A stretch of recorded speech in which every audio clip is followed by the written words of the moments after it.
Hello and welcome to the France 24 interview. Our guest today is Kenya's Minister of Foreign Affairs and International Trade, Amina Mohamed. Thank you very much for being with us. We're going to be talking about a variety of issues, but I want to begin with the terrorism issue. Everyone remembers vividly the tragic events of the Westgate over a year ago.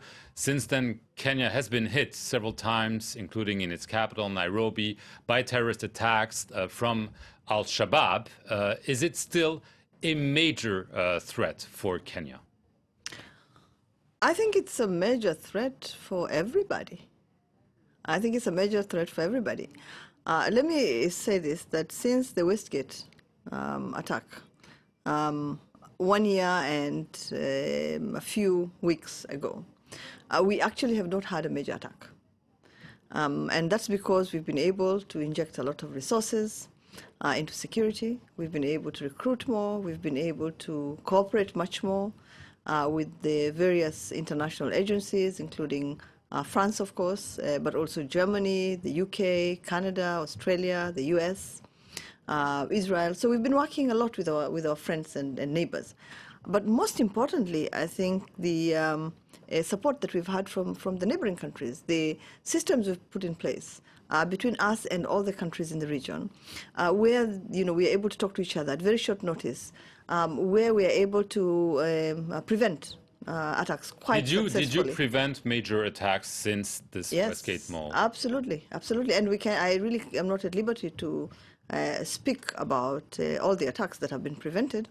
But there was one in Uganda that was actually very publicly discussed and that was prevented because all the agencies in our region were working closely together, but they were also working with international partners and friends. Right. And so we're able to detect, to apprehend, and to even find the stockpiles that had been taken across the border from Kenya, and to stop the attack. Right. I mean, the border protection is still an issue. Just very recently, the Kenyan police announced that it had arrested 10 suspected Al-Shabaab militants, including 2 women, suspected suicide bomber. This is according to the Inspector General of the police, who has accused them of planning to carry out attacks and being involved in recent attacks in Nairobi. Well, not recent attacks in Nairobi, because we haven't had a major attack in Nairobi, like I said. The last one was the Westgate. But people are sneaking through that border. Absolutely, and it happens everywhere. I think that you have that in almost every country that has a wide and long border with its neighbors. We have a very long border with Somalia, and from time to time, obviously, things like that will happen. And the good news is that we are able to apprehend them before anything actually happens. Right. But for you, the main problem is still in Somalia. This is Absolutely. Where the solution is. We've known that there have been lots of raids against Al-Shabaab. Its leader was killed in a U.S. drone strike recently. Is it still there, or has the terrorist threat become more regional? I think no. I think the source is still there. The source is still there. And may there be some sleeping cells elsewhere? I think like all other countries in the world, they may be. But the source is still there. And that's why, for us as a region, the issue of settling Somalia, of stabilizing Somalia, has been such a priority. Is it working? Because absolutely. Do you think Somalia is on its way back? Absolutely, absolutely. Somalia is doing very well now. The president has been attacked several times. How can you... Yes, I mean, you know what? That comes with the territory. As you stabilize countries, things do happen, right? And of course, Somalia is not yet out of the woods, but it's doing so much better. The Somali National Army, better trained, better capacity, better results. The regions doing much better. Mogadishu, much more normal than it has ever been. Is Al-Shabaab losing the war? Yes, it is, and it's on the run. You think it's on the run? It's on the run. It's on the run, definitely. I think that the combination of our international partners doing what they're doing in Somalia and the regional military forces that are on the ground now, from Djibouti, from Ethiopia, from Kenya, from Rwanda, Burundi, from Uganda, Sierra Leone, even with all its issues, still has a police force. Nigeria, right, supporting us all the way. So basically, with the African Union forces, right, and the re-energized Somali National Army, and a government that is driven, right, by the right priorities now, as the Somali federal government is, making sure that the systems are in place, that people are going back to their normal lives, that schools are operating, that the malls and the markets are operating, that the ports are operating, So there's a lot of hope. There's a lot of, a lot of people's aspirations that are being met right now in Somalia. You think, we're very hopeful.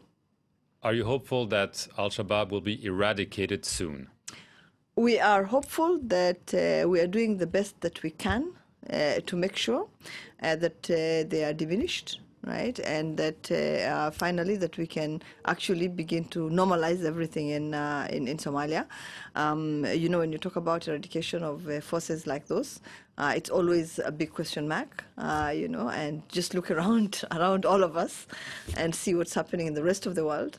And that's why we are so pleased and so hopeful with the results that we've been able to maintain in Somalia, together with the Somali government, of course. Okay, I want to get to a second issue where Kenya has been in the news, the International Criminal Court. Uhuru Kenyatta, your president, became the first serving head of state to appear before the ICC.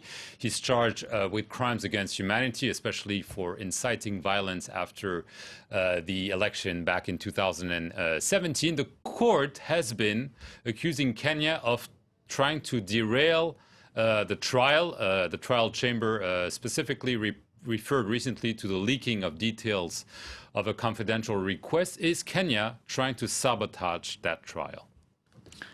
I think, look, let me answer it this way, that first of all, I don't think that there's any country, especially not in this hemisphere, not in the West, that has ever been as close as we have been to the International Criminal Court. We know it personally. We know it very closely.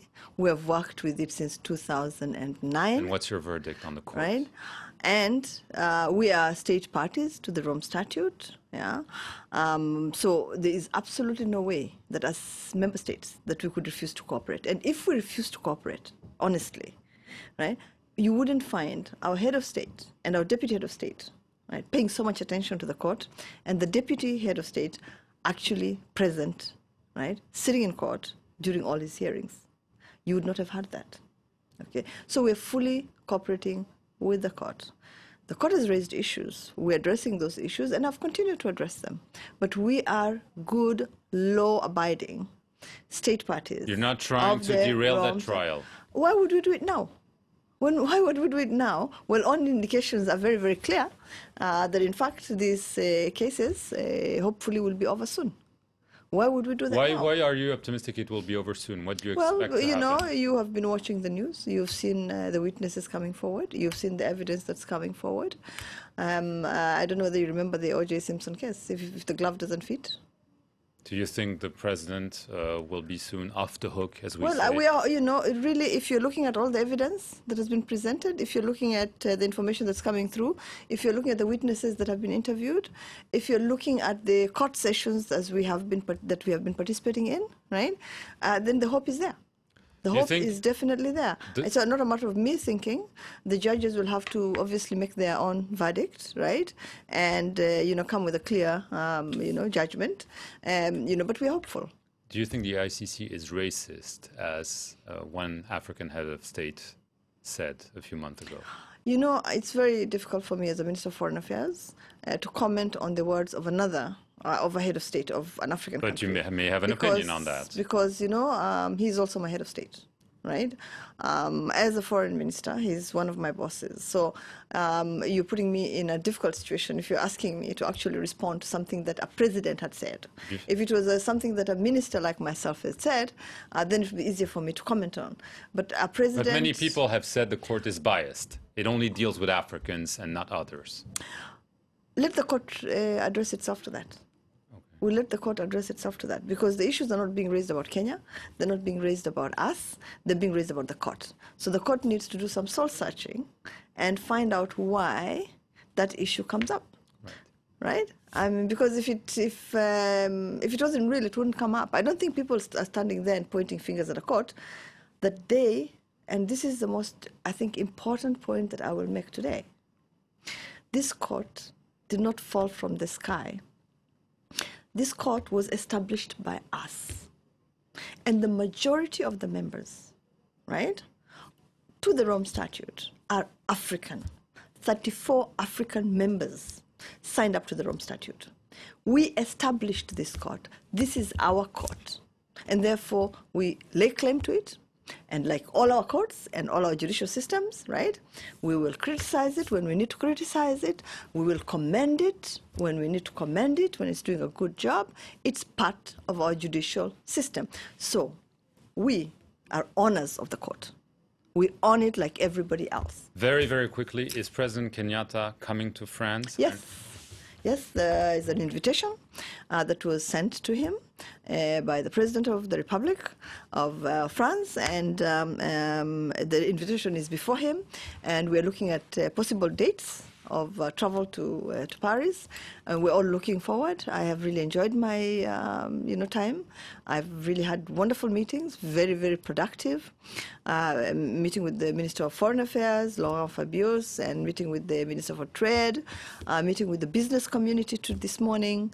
Everybody very happy to be doing work in Kenya. I think you know that we have doubled the number of companies that are working in Kenya, the French companies that are working in Kenya. All your big names are actually in Kenya. From 33 just a few years ago, we have 68. But today I was told that MEDEC actually has underneath it as a membership 1 million companies. So 68 is still a drop in the ocean. And I have made it clear that we in Kenya would be very happy to have 500 French companies working with us, partnering with us. Okay, we'll have to leave it here. Thank you very much. You. We'll see if that comes true. And when the president visits France, he'll surely make some more lobbying for that. Thank you very much, Amina Mohamed, for coming on the France 24/7.